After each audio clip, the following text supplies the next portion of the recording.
All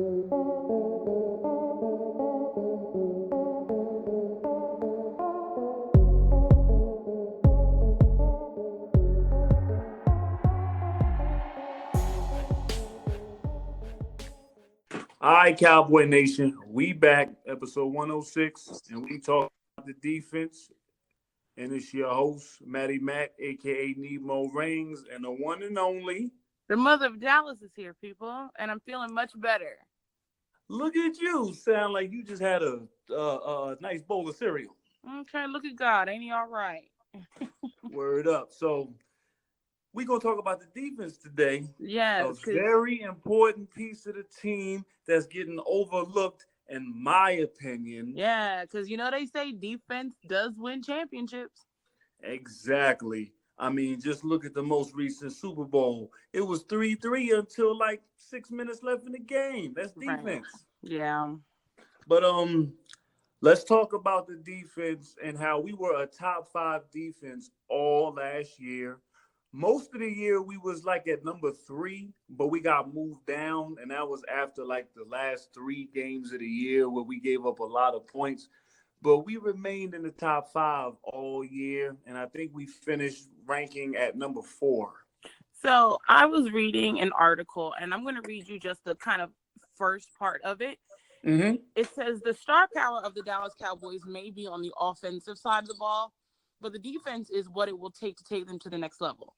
Coming off a season in which they finished as the 7th ranked unit overall, 2019 is looking very positive defensively. The big boys up front are where it all begins, and games are won and lost. No doubt. So the in my opinion, the top guy of our defense is Mr. DeMarcus Lawrence. No doubt, number 90, and I got his jersey, Navy joint. Bow. He basically established himself as one of the best pass rushers in the NFL. No doubt. In the last 2 seasons, he's racked up over 25 sacks. That's more than Khalil Mack and Von Miller. Oh, shots. And not only that, he is the $105 million man on our defensive line. Yeah, I'm going to definitely need $5. Yeah, so obviously, that other teams constantly are double teaming him.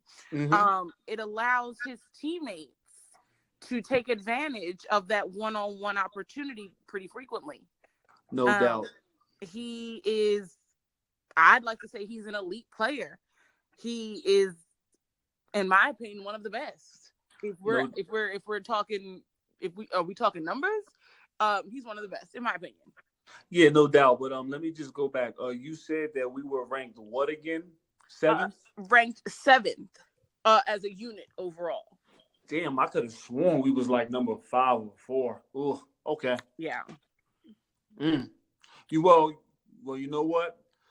I think up until like that last part of the year, we was definitely in that top 5. Right. Yeah, because like we was definitely neck and neck, like defense-wise, we were neck and neck with the Titans and Ravens. Right. Mm-hmm. But yeah, I think our defense starts with DeMarcus Lawrence and kind of trickles its way down, with the addition of Robert Quinn, who will be lined up on the opposite of Lawrence. He also is a 2-time Pro Bowler, an All-Pro during his days with the Rams from 2011 to 2017, where he totaled 62.5 sacks. Currently, he's coming off of a 6.5 sack season in Miami. Not bad. No, not bad. He makes, in my opinion, he is going to make that defensive end position extremely strong. I believe he is playing close to and elite status or elite level, and that gives our defense a lot of threats coming off that edge. Yeah, I definitely agree, and I definitely peeped that after the Rams lost, and like DeMarcus Lawrence was pretty much double teamed that whole game, and we really didn't have the other pass rusher really getting off. So I think that the Robert Quinn pickup is going to definitely smooth that out. Right. I completely agree. Yeah, most definitely. But I do have a question though. Okay. In your honest opinion, Okay.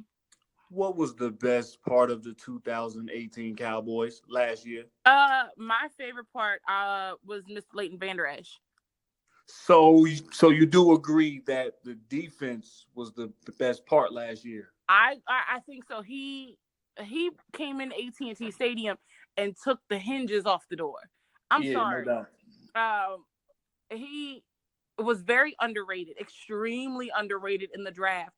I went to the draft in Dallas, and Hmm. just the sound of people like, "What? Are you kidding? We took him." But then when you read his stats, he finished the season with 140 tackles. Word. That's a team record for a rookie.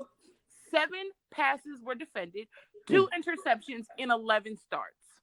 Yeah, no doubt. Not only did he get Pro Bowl status, he also had all pro honors in his first year.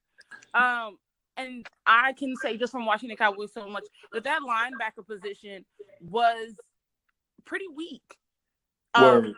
Being who you had at linebacker, no shade to Sean Lee, he's just a little battered and tattered.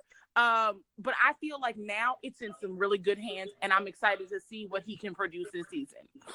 Yeah, most definitely. Leighton Vander Esch is like the prime example of you just have to see what happens when he gets on the field Right. because like you said, like I could hear crickets when his name was called. It was Yeah. like, wait a minute, who was this dude? And Right. honestly, I didn't know who he was, but I didn't either. I did know that we needed a linebacker. So Right. once I saw that they picked linebacker, I'm like, bet, cool. And then a lot of people think he's Sean Lee's replacement, but he No. was actually what his last name just left me. Oh, number 59 for us. Anthony Brown. No, Anthony. Oh, the linebacker. He's with Kansas City now. I forget his last name. His last name just left me. But the linebacker that we had before, he was actually the replacement for him because he wanted big money and the Cowboys weren't going to sign him. So he wound up leaving. And that's why we got Leighton Vander Esch. It definitely looks like he was Sean Lee's replacement, but right. He's not. And I think another thing that makes Leighton Vander Esch so spectacular is who he plays alongside with in Jalen Smith. Word. I agree. He is your starter. He's the middle linebacker. In 2018, he racked up 121 tackles, 4 sacks, 4 passes defended, 2 forced fumbles, 2 recoveries. He's big, he's strong, he's fast, great awareness on all sides. He is the package. I hate to say it. He in my opinion, that tandem between Jalen Smith and Vander Esch is something very special. Which is why specific players aren't going to get paid because we have to keep those two. No doubt about it. Right. We have to keep them. Right. I agree. I completely agree. Let's see who else is on our defense. Your boy Antoine Woods. Oh, Antoine Woods, man. Let me tell you something. He's the guy that stops the run all the time. Like when we need those plays where it's like a 3rd and 4, 3rd and 5, Antoine Woods is always there. Now he doesn't get, the spotlight, but he's a beast. Yeah, he's a beast. I mean, most of our defensive linemen. I mean, Malik Collins he's a beast. Antoine Woods is a beast. Yeah. Tyrone Crawford, he's good too, but I think we're gonna miss him for at least 1 month. Yeah, I believe so. But now yeah. we have, in my opinion, we have some really strong players. But your players like Randy Gregory, Dorrance Armstrong, Kerry Hyder, Terrence Crawford, Joe Jackson, Jalen Jelks, Taco Charlton, they'll all be in the mix. Yeah. I think that, like I said, like we continue to say in all of our podcasts, depth. They are in the mix. They will be depth. And the more chances that you have with bodies, because injuries happen. They're unpredictable, but injuries happen. The more chances you have with bodies and people who are strong and people who can just jump right in, the greater your chances are of success. And if you notice, we get a lot of stops. Quarterbacks are learning to hate our defensive line. Word, I agree. And we have bullets from all sides. We have an attack from every side. So it makes it very, very difficult um as a quarterback, even as an offensive lineman or whomever on the Yeah, opposite side of our defense to really do something. Our defense really improved over the last few years. yeah, and most of that goes to the addition of our coaching staff, Yeah. Chris Richard. Like most Hmm. definitely, he, like we were already good, but then he brought that animal like personality. You know what I'm saying? Like like he Hmm. screams in their face, he yells at them like they're 5 year olds. You know what I'm saying? Like He the, doesn't go light on them. exactly, yeah. You know what I'm saying? Like that's what we need. And if you the 2016 divisional round playoff game against Green Bay. If you remember the last time you saw our defense on the field, Right. I I think that's when Jerry realized we need, like, Rod Marinelli's good, but we need someone else. If you remember that sequence, it was a first down, and what happened? Yeah, it was a first down, and Rod Marinelli called the safety blitz from the right side, and Yeah. Jeff Heath sacked Aaron Rodgers to make it 2nd and 15, 2nd and 20, something like that. And then on the very next play, I think Aaron Rodgers couldn't get the ball out in time and threw the Hmm. ball out of bounds. Hmm. So the very next play, 3rd and 20, all we had to do was rush him one more time, and we didn't. Rod Marinelli chose a bullshit play, Yeah. and we only rushed him with 3 linemen and Byron Jones. Yes, the one that everybody wants to get fucking paid. Byron Jones left the tight end open, and he made that fucking catch that cost us. Not only did he just cost us the game, but I think he cost us the Super Bowl, because it was no doubt in my mind, if we beat Green Bay that day, Atlanta was going to come to us and get their ass whooped. And I think from that moment on, that's when Jerry realized, you know what? We need one more person calling the fucking shots, Right. because Rob Marinelli by himself, it's not gonna work. And as you can see, the the defense had, I mean, not even just the defense, just the team as a whole just turned into this like lion. Like, you know Yeah. what I'm saying? They're Like, showing yeah, dominance. They're on that verge of being like I said, a dominant team. And yeah, I have to give it to Chris Shaw for coming in there and really not playing with people. And that's what you yeah. need. You need someone who will come in here and we're not going to baby you. We're not going to coddle you. We're going to shoot it to you straight. And if you don't like it, I can't fucking help you. Yeah, most definitely. Like, in like the game for me that made me realize that we were on to something was game 2 of last year defensively against the Giants. Yeah. Like, everybody had a sack. Like, every lineman had a sack. Yeah. You know what I'm saying? Yeah. Like one of the linebackers, Damian Wilson, he had a sack. Kayvon Frazier had a sack. Xavier Woods had a sack. Like, everybody had a sack that day. And then, like, that's when I realized, I'm like, you know what? This defense is about to be on and popping. Another thing in our defense, another like kind of notch in our defense, Mm-hmm. especially in the draft, you can tell that Jerry went into that draft, into that war room, thinking about that Rams game. Yeah, word. And I believe that is why he bought in Tristan Hill. Yeah, no doubt. Tristan Hill, in Jerry's mind, in my mind anyway, in my mind, Jerry is still rattled about that 273 rushing yards that the Cowboys allowed the Rams to do. Yeah. Hence why he brings in someone like a Tristan Hill in that safety position. Mm-hmm. Clearly that was a need. Yeah. Obviously, we know there was a need. But I think Tristan Hill is the right guy to his talents. There's no ceiling in his talent. You know what I'm Word. saying? Mm-hmm. So if we can finesse and hone in that talent Mm-hmm. and really, fine tune it to our kind of schemes, Yeah. that'll be something. The next time we see the Rams, it won't be that 273. Promise. Nah, hell no. Well, nah, definitely not. Like, and then, like I said earlier, that's why I think I think that's why we picked up Tristan Hill, and that's why we got the guy from Miami, because DeMarcus Lawrence in most of that game, he was getting pounded. Like there was like nine people on him, but nobody else seemed to get the job done. So I guess in Jerry's mind, he's like, nah, bro, this is not happening again. Never again. I'm gonna make sure we got enough tackles, enough pass rushes, enough safeties. Yeah, most definitely. Because remember, you still have Malik Collins, you have Daniel Ross, you have Christian Covington. So there is depth in our interior. And like I said, in my mind, that game haunts Jerry at night, because he will that will never happen. Because I know that if it were me as the owner of a team, and this is the only thing stopping me from getting to the Super Bowl or whatever, because I believe if we had have won that Rams game, we would have easily taken the Super Bowl. That's just my opinion.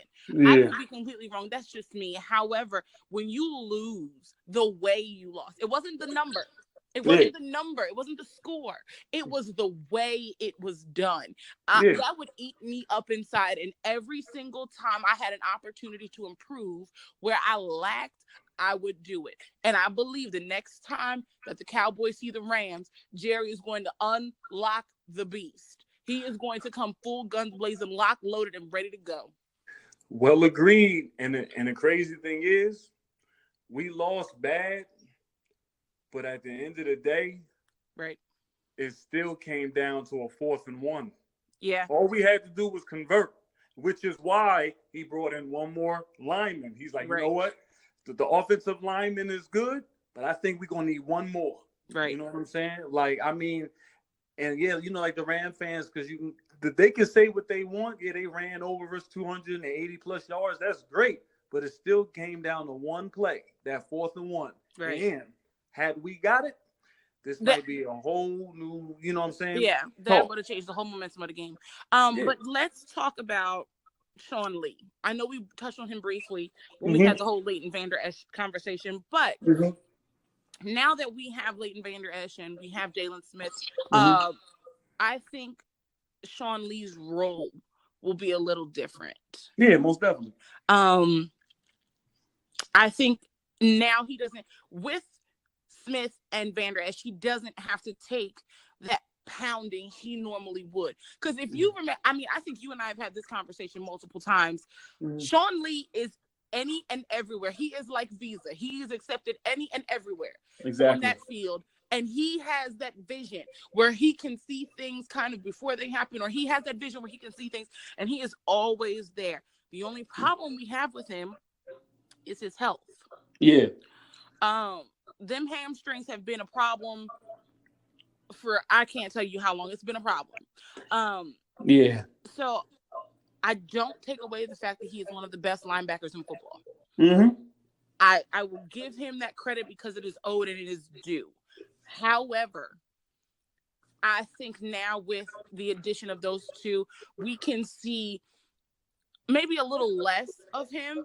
What I want to see in Sean Lee is more of a mentor thing with Vander Esch and Smith. You know what I'm saying? I want to see him really pour in everything that he has into those two. That way, when he does get on that field, nothing's changed. It's like 3 people who have the same mentality, who have the same work ethic, who have the same goals in mind, and are just dominant. If he can do that, I think Sean Lee will have, I believe he clearly has already stated he has longevity with the Cowboys, which may be in turn a problem. But I can't foresee him. I don't know. I love him, and he's got this special place in my heart because I know that you don't love him. If I want somebody to make that hard, nasty, dirty play, I'm looking for him. I'm going to 50. You don't love him. You strongly like him. Yeah, I'm in like with him. I'm in deep like. Yeah. And I'm gonna explain that in one moment. But to piggyback on what you said about him being a mentor, you definitely read my mind, because I was going to say earlier, I think Leighton Vander Esch has came to our team at a perfect time where he can, like, Jalen Smith's toughness is gonna rub off of him. Right. And then Sean Lee's his ability to see what's going on before it happens, Right. that's going to eventually rub off on Vanderbilt. And I'm telling you, within the next 2 to maybe, yeah, like matter of fact, now, like pretty much this year coming, you're going to see a different Vanderbilt. Like last year, he was great, but I think even this year now, he's going to be like explosive. Yeah. So just to add another names, obviously we keep coming back to the depth in that linebacker position. You have Joe Thomas, Justin March Lillard, and like I said before, Chris Covington. So the depth is there. Oh shit, Chris Covington, the linebacker that we drafted in 2017. I forgot all about him. You're right. So Yeah, I forgot all about him. So clearly we obviously know that we have some good players. And we're not doing bad in the defensive part. And I think you and I have had this conversation personally quite a few times. If we can get our defense to be where it needs to be at, we could be a Super Bowl championship team multiple times. Now, here is where you and I kind of touch on the same thing. Byron Jones. Yeah. He is coming off of his best season. Can't take that from him. Okay. He has set a career high of 14 passes defended in 2018, as well as his first Pro Bowl and all pro selections. The switch from safety to corner really worked for him. And he has clearly locked himself in as a starter for a corner. I can't, like I said, I think you and I differ a little bit on this. You can't take away his talent. However, he's asking for a lot of money. And not only is he asking for a lot of money, he's asking for a lot of money with no interceptions. He's not a playmaker. Right. He's not a playmaker, like, at all. I completely agree. I mean, yeah, he's athletic. He could jump. He can snap his leg and put the leg back in one movement. Yeah, that's great. But he's not making any interceptions. And for a while, this defense has lacked turnovers. Yeah. Like, we have no problem turning it over if you're talking about fumbles. But if you're talking about picks, we lack that so much right now. Yeah. And then opposite of him is Chidobe Awuzie. Woozie. The former second-round pick clearly established himself last year. He is the other starter at corner. Here's the thing that I appreciate about him. He increased his tackle numbers from 25 to 71. True. Yeah, word. His passes defended from 7 to 11. True. Just from his rookie season in 2017. If we can hone in that upward progress with his numbers alone, he'll be dangerous. To me, he shows glimpses of greatness, but I'm still about him. You know what I'm saying? I definitely feel you. And like I said, there's two negatives. He's starting to show signs of being hurt a lot. Right. And he doesn't turn his head around. I think he can have more turnovers if he turns his head around more. Right. You know what I'm saying? Yeah, but when it comes to Byron Jones, though, do not be fooled. It's not real.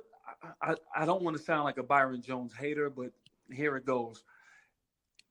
It's our front seven that's making him look good. Because if we're putting a lot of pressure on the quarterback, then the quarterback is not passing perfectly, which makes, everybody bad else plays. Like shit, which makes our defense look great. Yeah. Yeah, so it's the front seven that really should be getting the props that I think people are passing on to Byron Jones. And I'm not saying that he's bad. He's not. Put it this way. He's not what he's worth. Right. I would give him a contract, but it's not what he's talking. Okay. You know what I'm saying? Yeah. And at nickel corner, we have Anthony Brown, who currently holds the top spot.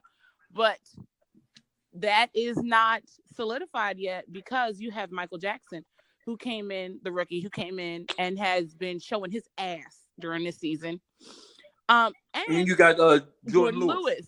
Who will also be now.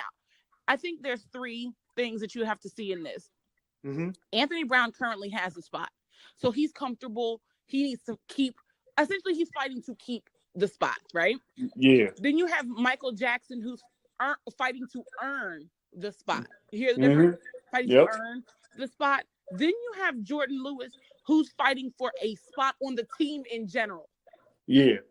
So you have three people with three different fights for the Mm-hmm. same position. That right there is Mm-hmm. going to be one of the most interesting battles in training camp. Yeah, no doubt. And like the negative with Jordan Lewis, which is really not a negative to me, Mm-hmm. but Chris Richard likes big corners. Right. And Jordan Lewis is not a big guy. So that's why he kind of gets slighted when it Mm-hmm. comes to being on the field. But he's my boy. And honestly, his new nickname is the Saints Who. Because if you remember this most recent game against the Saints, he balled out and went off in the Yeah. whole entire game. Like, if you give Jordan Lewis that chance, I think he can win it. But his height and Chris Richard doesn't like that. Like, I get it, but then it's like if you know he can ball, then who cares? Right. Now, also, if we're talking about depth, we have Mm-hmm. CJ Goodwin, Donovan Alumba, and Chris Restry. Who? I don't know none of those guys. They basically make up like the third, fourth, fifth, sixth, and eighth string. So yes, Oh, they're okay, all right. Okay. And then in your free safety spot, we have Mr. Xavier Woods. My boy. He has high motor skills. Yes. His legs. And then he has the ability to do what a lot of people can't do, which is separate receivers from the ball. Yeah, real talk. He is making a lot of teams. I like Xavier Woods. I can't say too many bad things about him. Again, I think it may be his off days sometimes where I find myself yelling at the TV like, what are you doing? Word. But all in all, I believe with his high motor skills and the ability to separate the receivers from the ball, I'm making a lot of teams look bad when you are throwing to a receiver who is being covered by Xavier Woods, because he's one of them dirty ones. He's another dirt ball.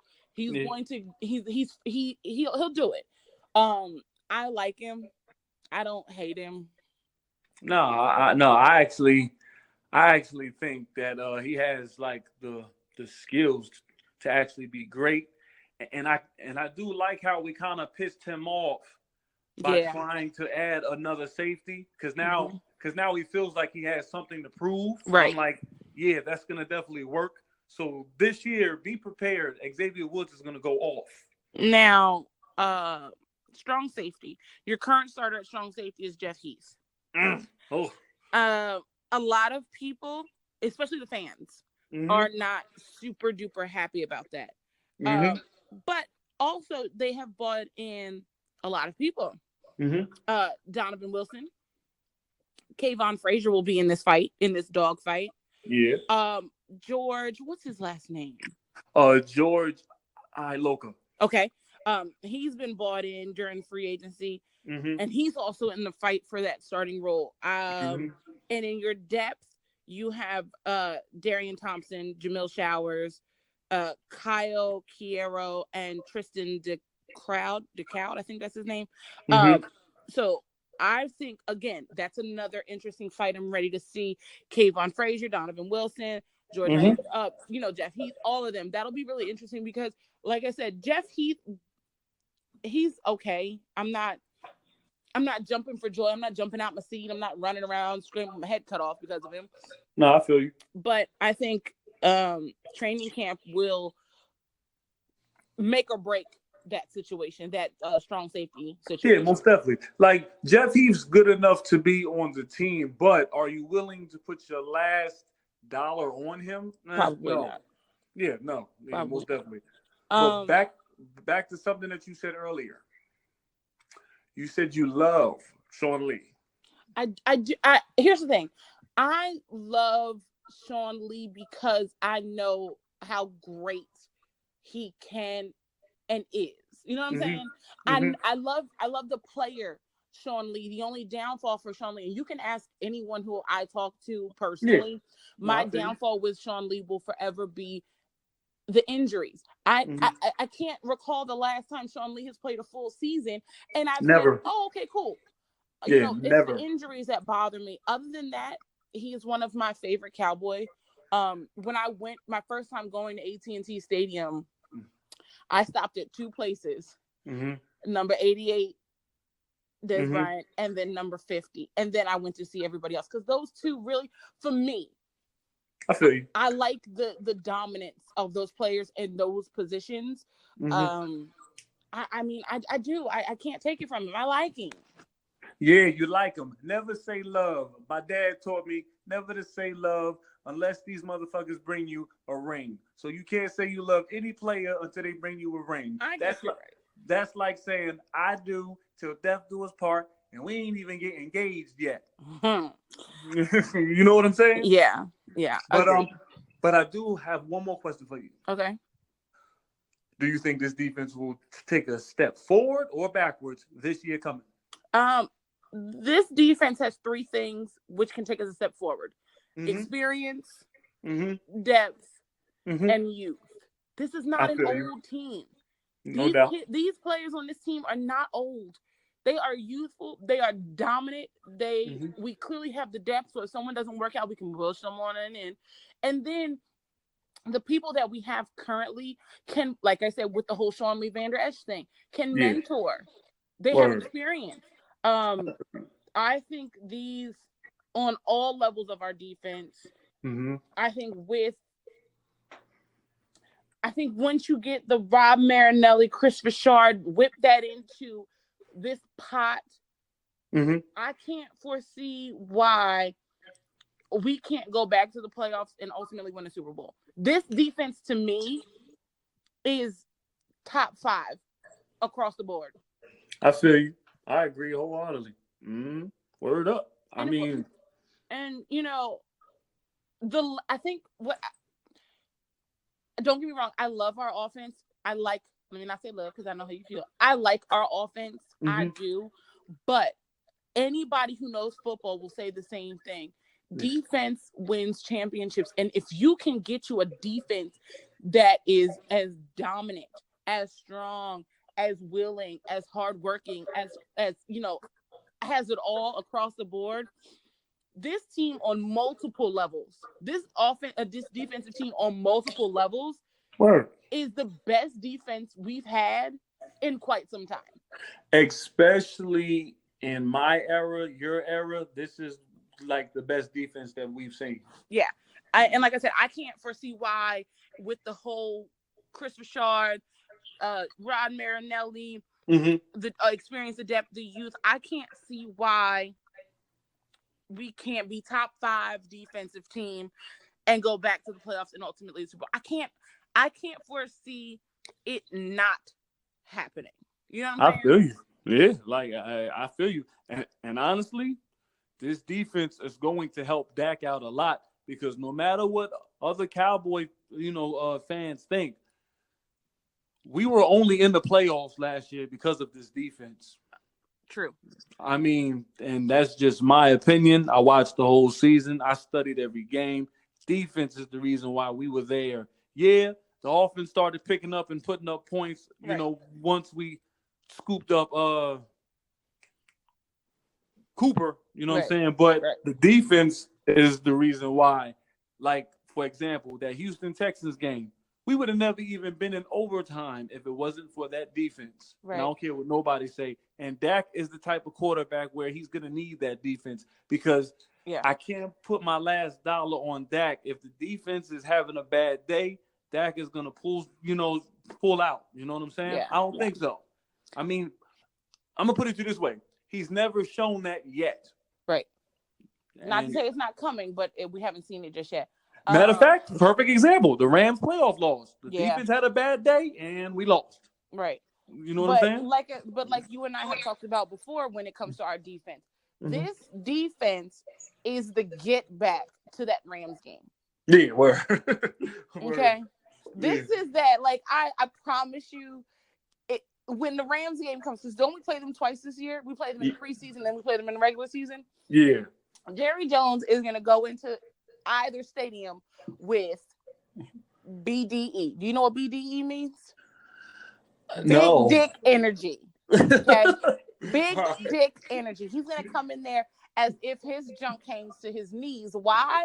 Because he fixed the problem. And I think that's where Jerry Jones has been for a long time as a Cowboys fan. We've seen him not fix the problem. Word. This season, he said, "Oh, this the problem? Cool. Mhm. Consider it fixed. Consider it done. Done and done. No worries, boo-boo." He's gonna come into the stadium with BDE for I sure. feel you. Yeah, I For agree. sure. Now, yeah, hey, the way I see it is, knock on wood, as long as we have no major injuries, I don't see why, whatever day that is, February, whatever, we should be there. Oh yeah. Yeah. I mean, that's the way I see it. I mean, the team is built to win within these next 2 years. Right. This year and next year. It's Yeah. built to do it now. And we have to. We got to do it now because I'm sick of this shit.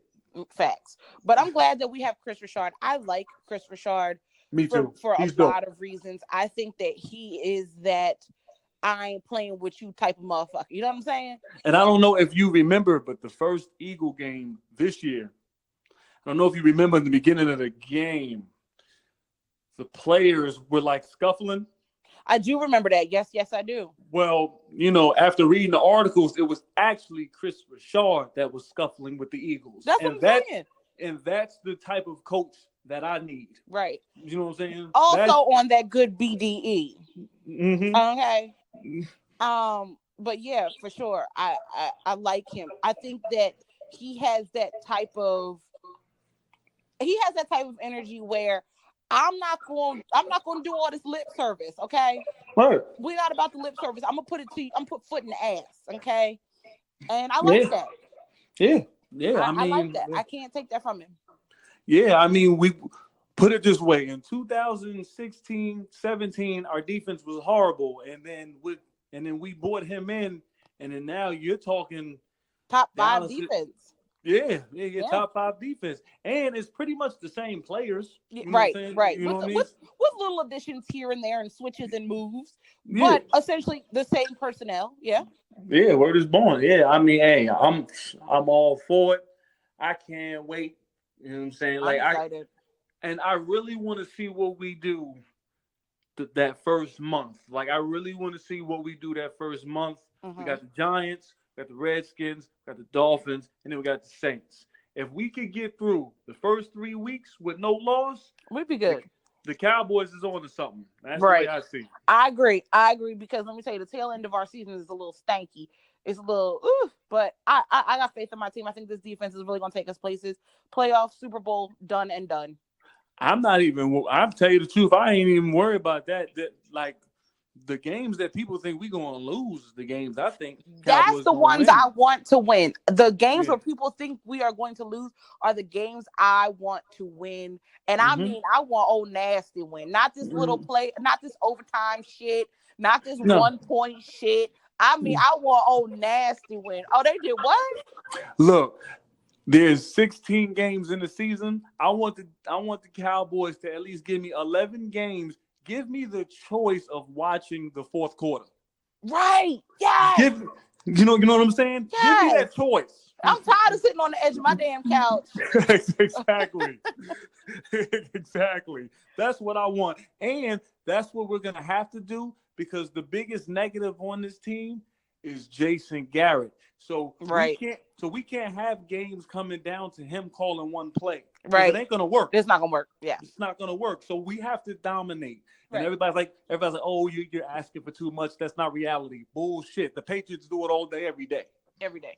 You know what I'm saying? Yeah. But we gonna holler at y'all next week, episode 107. We're gonna talk about the schedule, break it down. Not too long, but break it down. Little something. Word up, but all right, y'all. We'll holler at y'all. We gonna holler at y'all, Cowboy Nation. Bye. Peace. You did one hell of a job, and the only thing else I got to say is, how about them Cowboys? Yeah!